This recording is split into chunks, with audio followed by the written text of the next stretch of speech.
So I read a quote one morning from my quote bowl, and it said, I'm fearful of succeeding at something that doesn't matter.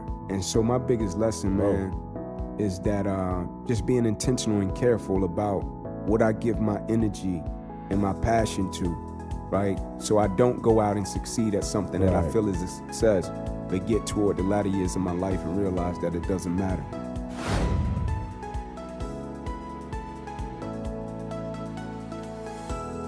That routine. Now, I do want to say this though, man. What I realized that last time I was with Nick Saban, I was like, yo, this makes it easier for him. Not only does he have a routine, here's what I realized. Nick Saban surrounds himself with the number ones. Not saying that he gonna win a championship every year, but it's easier to reach your goals when everybody around you got the same goals. You feel me? So a lot of us got routines, but we hanging with people with no routine. I said, man, don't be a partial adult. You know what I'm saying? Cat was asking me for some money, right? I said, you want to be a partial adult. Like you want to be an adult with your leisure. You want to be an adult when you go to the club. You want to be an adult when you smoke weed. Like I ain't judging you. Just don't be a partial adult, right? Don't be a partial adult when it's convenient, right? You want to be a partial adult when you drinking, right? But when it's time for accountability, responsibility, the things that'll get your life in order, you don't want to be an adult full time. It ain't about that. It's about what's going to get you in a space and a place to where you can thrive and you can get to the certain point in your life to where you're fulfilling your potential and not wanting to be a partial adult because it's comfortable, right? Comfort zone, we already know it. It's a beautiful place, but don't nothing grow there. When you think about the reward, it makes you one-dimensional. You feel me? When you think about either getting paid or whatever, you're one-dimensional. When you think about being multi-dimensional, everybody wants you when you're multi-dimensional. Like nobody wants a guard that can only score, but he can't defend. Like that's what makes Jordan Jordan. Like all these kids be talking about comparing Michael Jordan to LeBron. I'm like, yo, I'm not, whatever. But what you gotta understand about Mike was, Mike did it on both ends the whole time. Like Mike wasn't a dude that could just score 30 or 40. He could stop you from scoring. He could pass, he could dunk, he could shoot. He could do it all. Like again, when you're one-dimensional, you can be replaced because the average person is one-dimensional. So I tell C a lot of times the things I don't do it because I think I'm sweeter than nobody else. I don't do it because I want to be rare.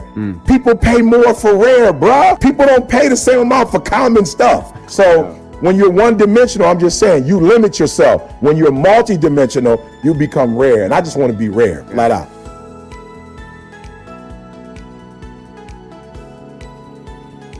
I really believe that there are people in this room who are sitting on what you were destined to be and do because we have this clannish need to fit in with our circle of friends. Wow. And if they're not doing it, I shouldn't do it.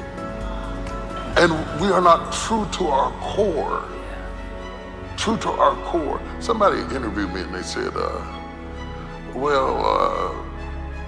you're a preacher. What are you doing making movies? You're out there in Hollywood making movies and you're supposed to be a man of God? I said, yeah, I'm a preacher. But don't put a period where God put a comma.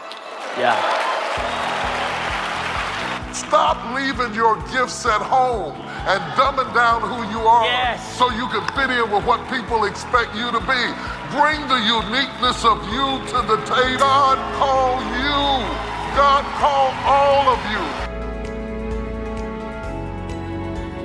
There's something that I think God wants us to see about having the courage and the tenacity to own the creativity that's put in you by the Creator, to move away from the pack and stand by yourself and let God speak to you and show you, why are you here?